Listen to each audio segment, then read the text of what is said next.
ठीक है, तो प्रोबेबिलिटी का एक ऐसा टॉपिक है जिसके ऊपर क्वेश्चन दिए बिना बोर्ड रह नहीं सकता, चाहे भले वो कोई भी बोर्ड हो।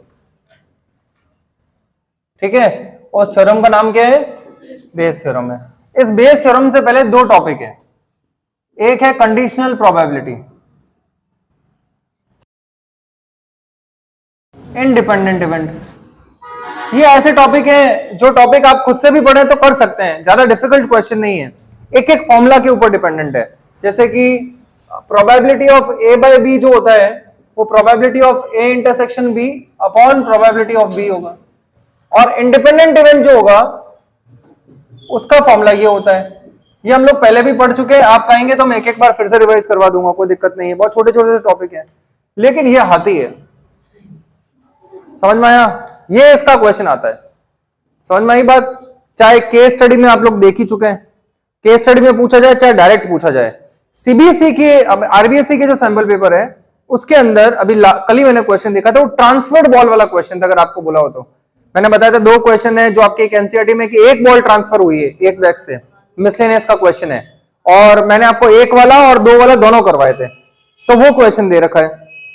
कहने का मतलब ये है कि अगर आप इंपॉर्टेंट क्वेश्चंस पे भी बहुत अच्छे से फोकस करते हैं तो भी काफी पेपर अच्छा होने के चांसेस रहते हैं, है ना? अगर आप कहेंगे थोड़ा सा मतलब थोड़ा पेपर आपके कंट्रोल में रहता है, समझ में आया? लेकिन अगर आप 90-95 प्लस मार्क्स लेके आना चाहते हैं तो फिर आपका एनसीईआरटी तो आपको मतलब एक एक पेज पे क्या क्या लिखा हुआ है वो पता होना चाहिए, तो आप 95 प्लस आराम से स्कोर करेंगे। समझ में आई?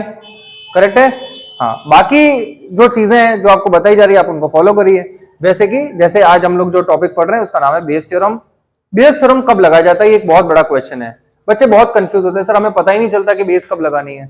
बहुत सिंपल चीज है, बेस जो है वो हमेशा मल्टीपल लेवल के ऊपर लगाई जाती है। जैसे कि ये एग्जांपल मैंने पहले भी दिया, ऐसा कौन है आप लोगों में से जो बेस पहली बार पढ़ रहा है?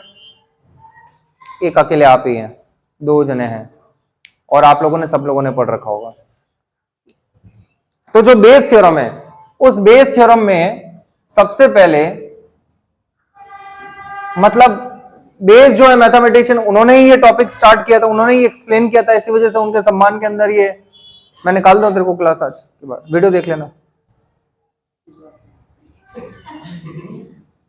मतलब आज की क्लास के देख लेना, लेट आया मैं अनलाउ तो करूंगा नहीं। बोलो। हाँ, तो बेस थ्योरम जो है बेस ने इन्वेंट किया था। सबसे पहले वर्ल्ड को सबसे पहले बेस ने ही बताया था कि मल्टीपल लेवल प्रोबेबिलिटी को कैसे सॉल्व किया जाता है और वो क्या होती है। जैसे कि इसी को मैं आपको वही वेरी फर्स्ट डे जो मैंने आपको एग्जांपल दिया था उसी से समझाऊंगा, और मैंने आपको बोला था अगर आपको ये वाला एग्जांपल बेस थ्योरम में क्वेश्चन में सॉल्व करना आता है तो आप इस चैप्टर के 70-80% क्वेश्चन बिना मेरी हेल्प के आप लोग कर सकते हैं, और उस दिन आप लोगों ने किए भी थे। उस चैप्टर के 4 या 5 क्वेश्चंस मैंने आपको करवाए थे एक्सरसाइज के, बाकी सब क्वेश्चंस आप लोगों से ही करवाए थे क्योंकि वो सेम पैटर्न के क्वेश्चन है। समझ में आया? देखो एचओटीएस के क्वेश्चंस आते हैं लेकिन उसका परसेंटेज फिक्स है। कोई भी बोर्ड चाहे सीबीएसई हो चाहे आरबीएसई हो वो स्ट्रिक्टली इन चीजों को फॉलो करते हैं कि एचओटीएस का परसेंटेज 10 to 15% रहे, 10% रहे। ऐसा नहीं होगा कि 60 नंबर के क्वेश्चन है 60 के 60 एचओटीएस दे दिए उन्होंने। समझ में आ गई बात? तो आप थोड़ा सा ध्यान रखिए, थोड़ा सा ध्यान देंगे तो चीजें समझ में आएगी। तो बेस थ्योरम के बारे में क्या जो आपकी एनसीईआरटी का सेकंड क्वेश्चन है 13.3 का, उसी से मैं स्टार्ट कर रहा हूं।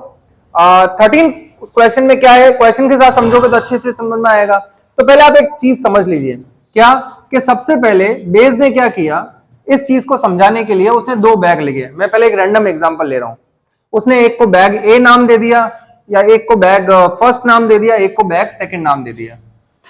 तो ये वही वाली स्टोरी है ट्रिनिटी कॉलेज ऑफ लंदन वाली, क्या उसने सामने जो मैथमेटिशियंस बैठे थे उनको बोला कि आप में से कोई एक जन आइए और इनमें से कलर बॉल्स निकालिए। तो उसने पहले बता रखा था कि इसमें 4 रेड 4 ब्लैक बॉल है, 2 रेड और 6 ब्लैक बॉल है। इस तरह से उसने कुछ बता रखा था। मान लीजिए एग्जाम्पल ऐसे अजम्पशन करिए, तो एक जना सामने से खड़ा हुआ तो उसने बोला कि रेड बॉल की प्रोबेबिलिटी, तो वो यहां चला गया, जबकि उसको कोई इंस्ट्रक्शंस दिए नहीं गए थे कि उसको बैग 1 के पास जाना है या बैग 2 के पास जाना है। तो वो खड़ा हुआ वहां से और बोला कि भाई रेड बॉल की प्रोबेबिलिटी बताइए। जैसे मैं आपसे पूछ रहा हूं कि आप लोग खड़े हुए यहां से और रेड बॉल की प्रोबेबिलिटी मुझे बता दीजिए, तो आप लोगों ने मुझसे पूछा ही नहीं कि कौन से बैग की तरफ से मैं निकालना है, आप आए और आप 1 के पास चले गए या 2 के पास चले गए, तो आप 2 के पास गए तो बोला सर रेड बॉल की प्रोबेबिलिटी 2/8 है। अब इसी जगह बेस का रोल स्टार्ट हो जाता है, बेस बोलता है आंसर गलत है। क्यों? उसका रीजन ये है क्योंकि वो ये बताना चाहता है कि आपने बैग में से रेड बॉल को निकालने से पहले दोनों बैग में से किस बैग के पास में जाना है इसका सिलेक्शन किया था। क्या आप यहां पे जब मैं इसके पास में जा रहा हूं, मैं यहां पे जा रहा हूं, तो सबसे पहले मुझे चूज करना पड़ेगा ना बैग 1 और बैग 2। इसका मतलब पहले प्रोबेबिलिटी बैग्स की निकाली जाएगी क्योंकि पहले लेवल के ऊपर आपको बैग मिल रहा है। तो जब आपको पहले लेवल पे बैग मिल रहा है तो सबसे पहले किस बैग में से, तो 1/2 और 1/2 प्रोबेबिलिटी से बैग का सिलेक्शन होगा। यह बात आपको समझ में आ रही है क्या? कोई दिक्कत हो तो बताइए। पक्का? तो सबसे पहले हम लोग बैग 1 और बैग 2 के बारे में इसमें बात करेंगे। अब आप में कोई दिक्कत है तो आप मुझे बता दीजिए। कंफर्म ना? तो सबसे पहले अब आप पता चला बेस क्या कहना चाह रहा था, वो ये कहना चाह रहा था कि बॉल का प्रोबेबिलिटी निकालने से पहले आपको सिलेक्शन ऑफ बैग करना पड़ेगा। वो सिलेक्शन ऑफ बैग 1/2 प्रोबेबिलिटी से होगा। तो अब मैं आपको समझाने के लिए कुछ शॉर्टकट्स और ट्रिक्स सिखाऊंगा। उसमें आप लोग सबसे पहले निकालेंगे फर्स्ट बैग की प्रोबेबिलिटी और सेकंड। तो फर्स्ट बैग की प्रोबेबिलिटी 1/2 है और सेकंड की भी कितनी है? 3 भी हो सकते हैं, तो 1/3 1/3 1/3 हो जाएगी। बात समझ में आ रही है? एक चीज। दूसरी चीज, जब बैग 1 की प्रोबेबिलिटी 1/2 है, बैग 2 की प्रोबेबिलिटी 1/2 है, तो रेड बॉल की प्रोबेबिलिटी कैसे निकलेगी? तो अब आपको कंडीशनल प्रोबेबिलिटी के बारे में पता होना चाहिए। एक और बात, जब पहले लेवल पे निकालते हैं बेटा, इनको बोलते हैं हम लोग मेन इवेंट्स। क्या? ये मैं सिर्फ याद रखने के तरीके सिखा रहा हूं आपको। सबसे पहले मेन इवेंट। अब आप बोलोगे सर मुझे क्वेश्चन रीड करता हूं तो मुझे समझ ही नहीं आता मेन कौन सा है और कॉमन कौन सा है। तो सबसे पहले समझिए, मेन इवेंट वो होता है जो आपको पहले लेवल पे मिलता है।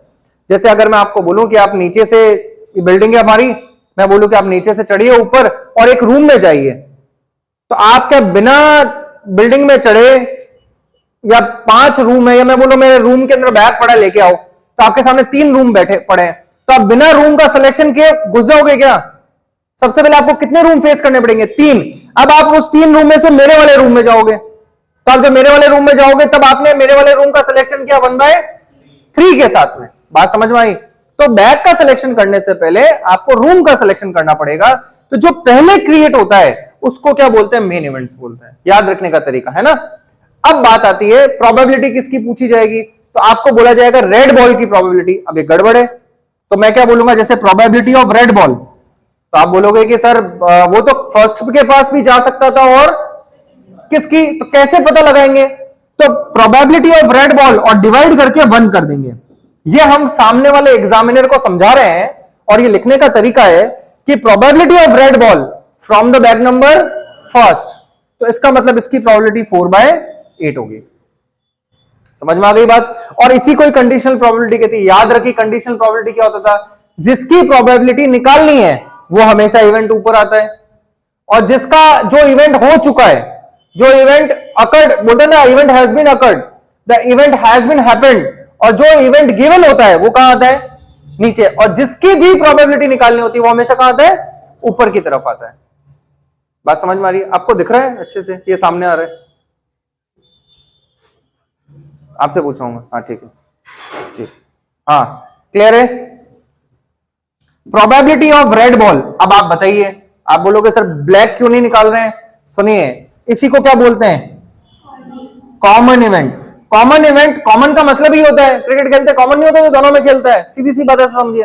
कॉमन का मतलब ये होता है जो दोनों के अंदर कॉमन हो। तो यहां पे कॉमन पहले इवेंट आपको डिक्लेयर करना पड़ेगा, let R is equal to red ball. तो क्या बोलेंगे? Probability of red ball from the bag number 1 is 4/8, probability of red ball from the bag number 2 is 2/8। Is that clear? यहां तक ठीक है? मैं क्वेश्चन में आपको लाइन बाय लाइन वापस से समझाऊंगा, आप पहले समझिए फॉर्मेट कैसे लिखना है। तो सबसे पहले क्या लिखा जाता है? मेन इवेंट लिखा जाता है। फिर क्या डिक्लेयर किया जाता है? Common event. फिर कॉमन अपॉन मेन की प्रोबेबिलिटी लिखी जाती है। ये कॉमन अपॉन मेन ही है ना। अब लास्ट में क्या? लास्ट में इन दोनों में से किसी ना किसी एक का फ्लिप पूछेगा। वो बोलेगा what is the probability of bag number 1। समझ में आया? When drawn ball is red, तो किसकी प्रोबेबिलिटी निकालनी है? और अगर वो सेकंड पूछे तो सेकंड। तो मान लो अगर उसने फर्स्ट की पूछी है तो probability of first by R लिखेंगे ऐसा, समझ में आया। और अगर सेकंड की पूछेगा तो आप दिमाग मेकअप करके बैठ जाइए कि अगर वो सबसे पहले मेन, फिर कॉमन का डिक्लेरेशन, फिर कॉमन अपॉन मेन, फिर लास्ट में इन दोनों में से किसी ना किसी का फ्लिप वो जरूर पूछेगा। अब इसका फॉर्मूला कैसे लिखना है वो याद करने का तरीका देखिए। तो जैसे ये किया, जो भी ये लिखा हुआ उसका उल्टा कर दीजिए। फर्स्ट अपॉन आ रहे तो क्या करोगे, जो नीचे है प्रोबेबिलिटी ऑफ फर्स्ट करिए, ये तो वो हो गया। अब नीचे टोटल आ जाएगा कैसे, R upon first probability of first, R upon second probability of second. Is that clear, confirmed? कोई दिक्कत हो तो अभी आप मुझे समझा दीजिए। क्लियर है ना? अब आप वैल्यूज पुट करिए and you will get your results. तो r बाय फर्स्ट कौन सा है, 4/8। फर्स्ट कौन सा है, 1/2। 4/8 1/2 क्या है, सॉरी बोलो, आगे लिखा ही नहीं मैंने। हाँ 2/8 और 1/2 करेक्ट है क्या? अब बताइए आगे क्या होगा, ये 2 से 4, 1 से क्या 1/2 आ रहा है क्या? यहाँ पे भी आंसर कितना आएगा 1/2, यहाँ 2 से 2 कट जाएगा, कितना होगा 1/8। सॉल्व करिए और फाइनल आंसर मुझे निकाल के बताइए कितना आएगा 1/2। यहाँ एलसीएम कितना आएगा 8 आएगा, कितना होगा 4 + 1, तो 1/2 8/5। क्या आंसर 4/5 आ रहा है क्या? चेक करिए आप लोगों को भी 4/5 आ रहा है क्या? This is we called as a Bayes theorem. तो हम लोग क्या बोलेंगे, इसी को बेस थ्योरम बोलेंगे। अब मैं देखो इसके ऊपर रैंडम क्वेश्चंस आप बताओ, आपके पास बुक होनी चाहिए। जब तक आपके पास में बुक नहीं होगी तब तक आप समझ नहीं सकते, क्योंकि वर्ड बाय वर्ड चीजों को समझना पड़ेगा। करिए जल्दी से, एक सेकेंड वापस से एक बार चेक कर रहा हूं। 4/8 है तो ये 1/2 यानी 1/4 ऊपर आ गया ना, इसको 1/4 नीचे सही था, नीचे 5/8 ही है। हाँ तो ये हो जाएगा 1/4, ये हो जाएगा 1/4। क्या 2/5 आएगा क्या? नीचे भी 1/4 आएगा।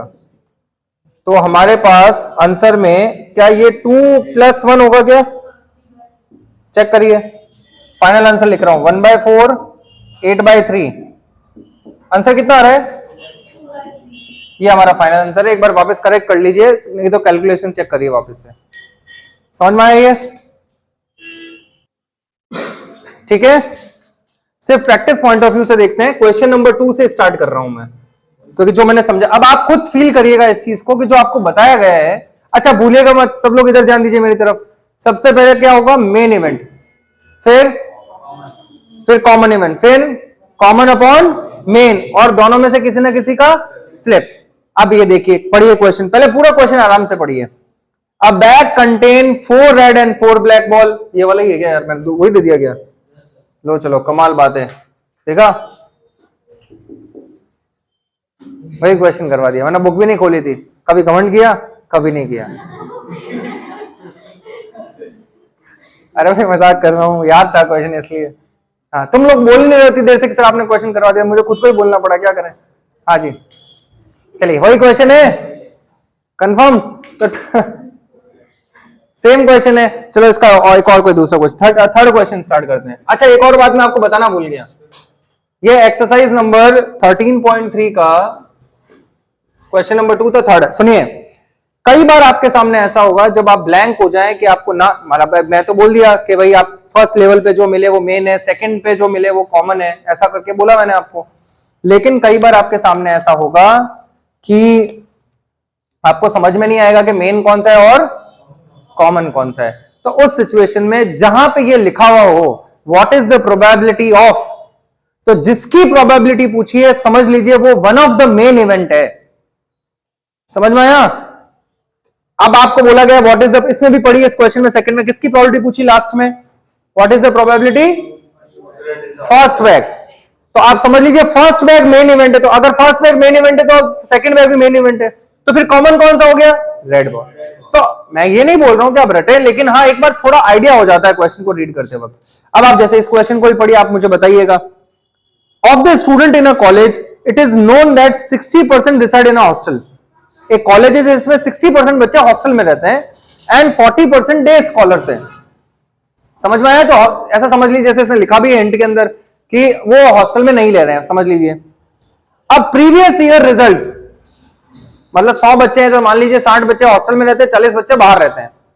प्रीवियस पिछले साल का रिजल्ट ये बताता है 30% of all the students of a hostel, जो हॉस्टल में रहते हैं उनके 30% को ए ग्रेड आता है।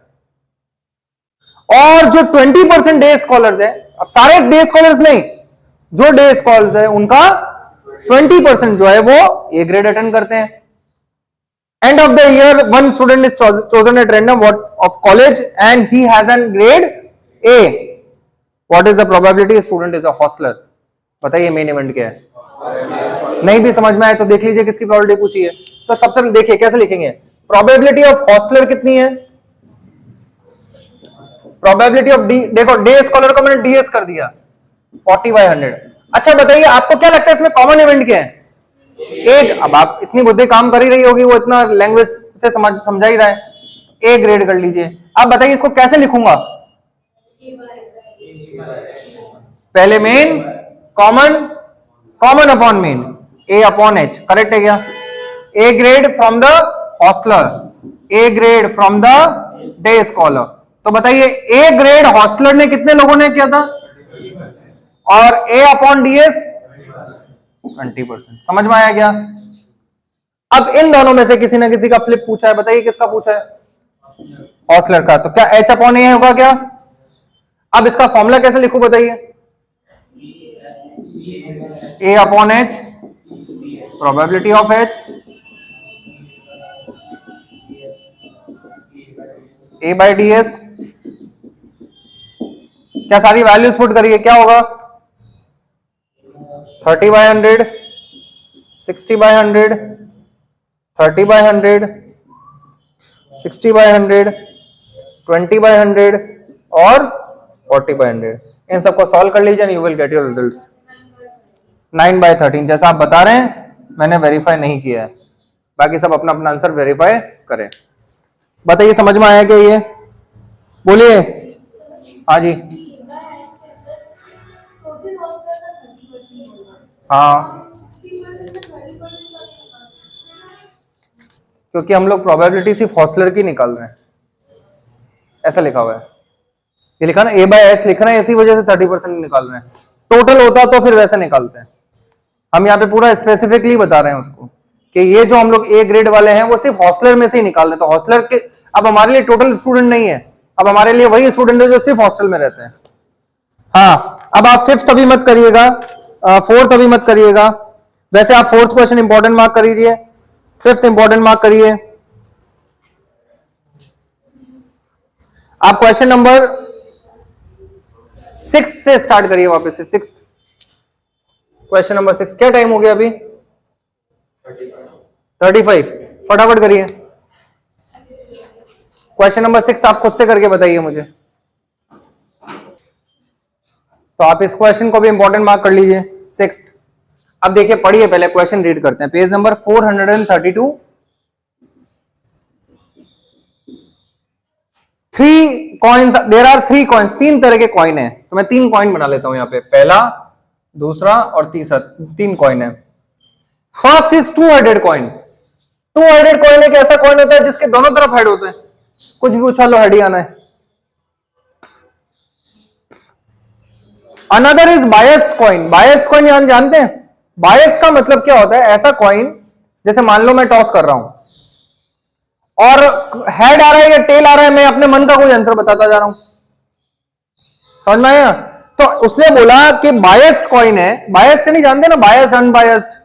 भाई एक बोलते नहीं यार ये आदमी बड़ा बायस्ड टाइप का। बायस्ड का मतलब क्या होता है? पार्शियल है, पार्शियल भेदभाव करता है। तो क्या बोलता है? अब biased coin that comes up 75% of the time head, head है उसमें 75% हेड ही बताया जाता है, समझ में आया? तो ये वाला कौन सा कॉइन है? बायस्ड कॉइन है, मैं ऐसा कर देता हूं। और सेकंड है, third is unbiased coin. Unbiased मतलब फेयर कॉइन, जो हम लोग यूज करते हैं, हेड आए तो हेड, टेल आए तो टेल। तो दूसरा जो है वो अनबायस्ड कॉइन, यू भी कर देते हैं उसको ऐसा। आगे सुनना अच्छे से। One of the 3 coins chosen at random, तीनों में से किसी एक कॉइन को चूज किया जाता है। याद आ रहा है? क्या याद आ रहा है? कलर बॉल निकालने से पहले बैग को चूज किया जाता, तो तीनों में से किसी एक कॉइन को चूज किया गया है। अब वापस से एंड टॉस्ड और फिर टॉस किया गया है। बताइए मेन इवेंट क्या है? कॉइन का सिलेक्शन, कॉइन बायस्ड, अनबायस्ड और टू हेडेड। उसके बाद में क्या करेगा? आगे इट शोज हेड, और बाद में वो क्या शो करता है? Head. What is the probability that it is two headed coin? Main event बताइए। Two headed coin, biased coin. अच्छा, टू हेडेड कॉइन की प्रोबेबिलिटी 1/3 होगी। अब कई जने यहां पे क्या करते हैं, इसी जगह लिख देते हैं इसकी प्रोबेबिलिटी 1 होगी, दोनों तरफ हेड है। अरे सुनिए तरीके से, मेन इवेंट मतलब जो काम पहले हुआ है, किसका कौन सा वाला काम पहले हुआ है? कॉइन का सिलेक्शन। तो पहले कॉइन का सिलेक्शन। अब बताइए तीनों में एक चीज कॉमन है, तो लिख देते हैं, एच लिख देते हैं। तो देखो सुनना, क्या लिखेंगे? Common upon men, H upon. अब सुनना, getting head when we are tossing two headed coin. तो भाई टू हेडेड कॉइन में हेड कितने? एक, वन ही प्रोबेबिलिटी होगी। फेवरेबल कंडीशन भी एक ही है और टोटल आउटकम्स भी एक ही है, हेड और हेड ही होगा। दो लिखोगे क्या उसको? अरे सेट में हमेशा क्या लिखा जाता है? अगर 1 और 1 लिखा हो तो सेट में कैसे लिखा जाएगा? एक ही बार लिखा जाएगा। ये समझ में आया? झूठ बोलना मत। हाँ, probability of head H upon B when biased coin कितना है? 3/4 कर दूं? 75% हेड ही आता है। And probability of head when unbiased coin बताइए क्या है? 1/2। इन तीनों में से किसी ना किसी का फ्लिप पूछा है, बताइए किसका पूछा है? टू हेडेड का। बस जो आपको सिखाया गया है, अगर आप थोड़ा सा भी तरीके से उसको सीख लेते हैं तो फिर चीजें डिफिकल्ट नहीं लगेगी। तो probability of two headed upon H, बताइए फॉर्मूला कैसे लिखा जाएगा? Head upon two headed, H upon T H, probability of T H. क्या है?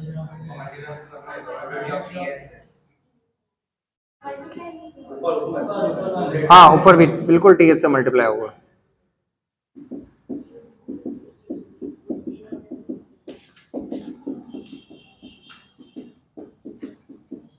क्या सबकी वैल्यूज हैं आपके पास?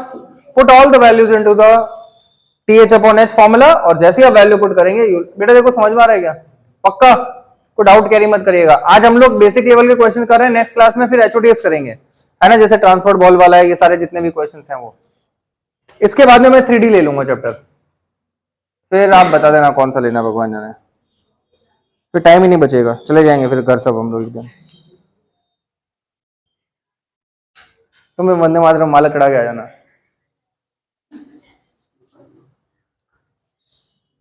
चलिए, हो गया?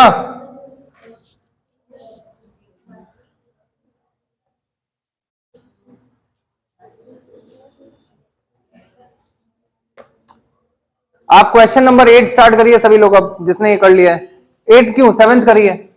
आपको इसके ऊपर जो पैटर्न के ऊपर जो क्वेश्चन है बता देता हूं कौन कौन से अब आपको करने हैं। जब नेक्स्ट क्लास में हम लोग मिलेंगे तो आप लोग इन क्वेश्चन के साथ तैयार रहेंगे। क्वेश्चन नंबर 7, 8, 9th, 10th में खुद से करवाऊंगा, 11th आप करेंगे, 12th में करवाऊंगा, 13th में करवाऊंगा, है ना। ये बाकी जितने भी क्वेश्चन है अभी स्टार्ट हो जाइए फटाफट से।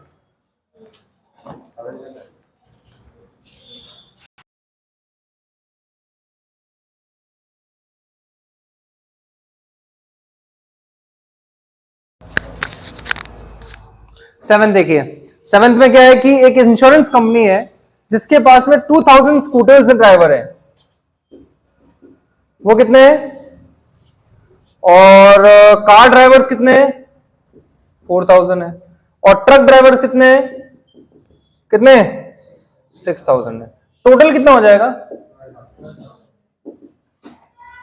इतनी क्वांटिटी है ड्राइवर्स की। आगे, अब probability of an accident R point, ये तो यार पूरा प्लेट में सजा हुआ क्वेश्चन है। हाँ, the probability of an accident, अब इनमें एक्सीडेंट्स हो जाते हैं 0.01% हो जाते हैं, स्कूटर में 0.03 हो जाते हैं, कार में 0.15 हो जाते हैं, ट्रक में। One of the insured person meets with an accident, इन तीनों में से कोई ना कोई एक आदमी का एक्सीडेंट हो जाता है। What is the probability that it is scooter driver? Main event, scooter की प्रोबेबिलिटी। आपने यहां पे 1/3 क्यों नहीं किया? ऐसा बोला नहीं है कि one of the selected at random, बोला है कि इनका एक्सीडेंट हो जाता है। तो सबसे पहले स्कूटर वाले की प्रोबेबिलिटी कितनी होगी? 2000 अपॉन प्रोबेबिलिटी ऑफ कार वालों की, बोलो सही है क्या? बोलो। हाँ, और ट्रक वालों की नहीं बोलोगे? हाँ, हो गया। कॉमन इवेंट क्या है? एक्सीडेंट्स होना। अब ये दिमाग सही काम करता है तो पता चल ही जाएगा। बताइए क्या होगा? Probability of common upon main, accident upon scooter, accident upon truck या कार, फिर एक्सीडेंट अपॉन ट्रक। स्कूटर है 1/6, 1/3, 1/2। चलिए, ए अपॉन 1% दे रखा था ना, इसका कितना दे रखा है? 3%।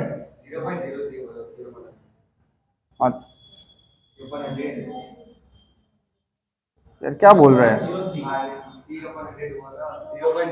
हाँ, अभी चेक करते हैं, देखो कितना दे रखा है, सब अच्छा हो जाएगा। 0.01 दे रखा है इसका, इसका 0.03 दे रखा है, और इसका कितना दे रखा है? समझ, ओनली 1.5 है। अच्छा, सही है। ये वैसी वाली बात है, मैं तो इससे बोलूं कि यार मुझे पानी पीना है, तो बोले, तू बोले कि सर आपके लिए एस्ट्रो ले आऊं। इजी करके लिखी उसने बेचारे ने, तो उसको वापस किसमें? एस्ट्रो में। हाँ, सही है क्या? अरे सही है कि नहीं है? आप बताइए। तो अब आ गया मेन, हो गया कॉमन, हो गया। अब क्या होगा? कॉमन अपॉन मेन हो गया ना, फिर लास्ट में किसी ना किसी का फ्लिप है, किसका है? स्कूटर ड्राइवर का। तो S upon A, probability of A by S, probability of S, A by S, probability of S, A by C, probability of C, A by T, probability of T. बोलो सही है क्या? Values put करिए, answer निकालिए। 1/15 आ रहा है, 52। अच्छा, सब लोग कैलकुलेट करिए और देखिए, सबकी वैल्यूज पढ़िए आपके पास है, वैल्यू पुट करिए जैसे हमेशा करते हैं और आंसर निकालिए।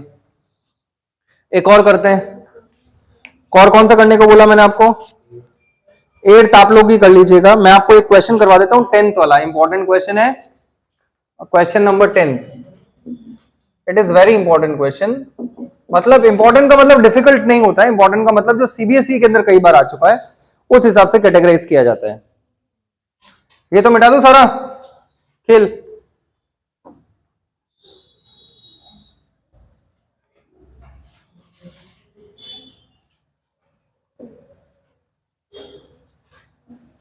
हाँ, देखिए क्वेश्चन नंबर 10 क्या है?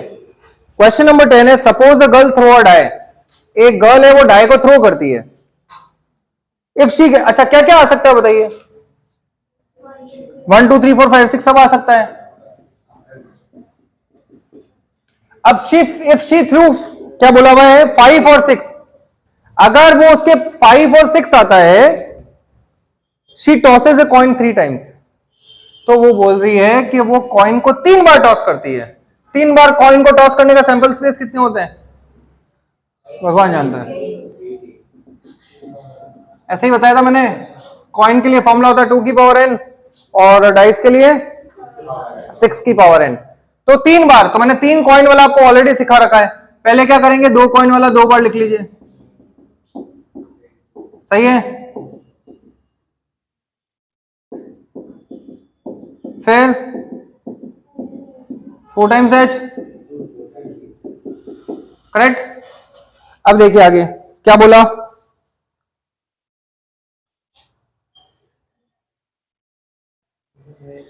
इफ, सुनना अच्छे से, if number of heads, if she gets 1 2 3 4 she tosses a coin once. अगर उसके 1 2 3 4 आ जाए तो वो कॉइन को टॉस करती है, जिसका आंसर एक बार हेड आ सकता है और एक बार टेल आ सकता है, इसके अलावा कुछ और हो नहीं सकता। आगे, नोट्स वेदर हेड और tail obtained. If she obtain exactly 1 head, what is the probability that she threw 1 2 3 4 with the die? बताइए मेन कौन सा है? 1 2 3 4 5 6, क्योंकि पहले वो हुआ है। तो सुना, मैं उसी फॉर्म में 1 2 3 4, क्या प्रोबेबिलिटी 4/6 होगी? 5 6 की प्रोबेबिलिटी कॉमन इवेंट क्या है? ऐड आना, तो एच डिक्लेयर कर लीजिए। तो प्रोबेबिलिटी क्या हो गया? एच अपॉन ये कौन सा इवेंट है? कॉमन है, common upon men, H upon 1 2 3 4।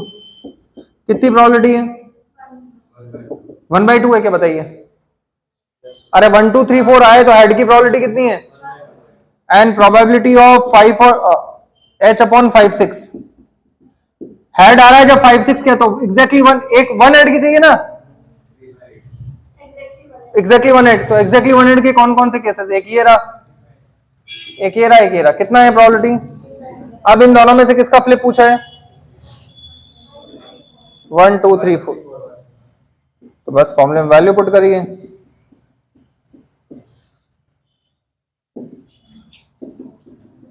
आपको समझ में आ रहा है सभी को?